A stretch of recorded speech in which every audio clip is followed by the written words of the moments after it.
Joining me now from Madison, Wisconsin is Marc Brody. He's president of Panda Mountain, a private organization that manages a panda conservation center. He is also president of the U.S.-China Environmental Fund. Marc, thanks so much for joining us. Thank you very much. You know, we know it's always sad and hard to say goodbye, but talk to us about the importance of these young pandas once they're back in China. Well, I think not just once they're in China, I think young pandas the world over are perhaps among the most beloved animals on the planet. There's something magical. I've seen pandas numerous times, and I'm still mesmerized.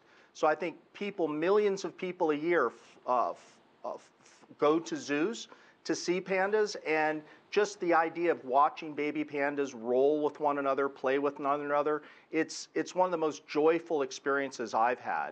And certainly not just for the Chinese, but for people throughout the world. China already has protected areas and reserves for pandas, but you're working on taking it one step further. Can you tell us more about the habitat in China and creating a safe, sustainable place for all of them to live and thrive? Absolutely. Well, I would like to explain some of the outstanding efforts that are being taken by the Chinese government today. There's a new policy starting with President Xi that will be establishing a giant panda national park. This is going to be the first park of its kind, stretching across 3 provinces, nearly 50 different protected areas for pandas. And for the first time in Southwest China, there will be a uniform management system across all of these panda protected areas to look at habitat issues. And my organization, Panda Mountain, is hoping to be a part of the effort where we will be training nature reserve park personnel on how to do ecological restoration, ways to essentially bring back degraded habitat, and most importantly, how to restore wildlife corridors that will connect once fragmented habitat so that pandas will be able to move more freely in natural corridors and then continue their natural mating process and sustain the species.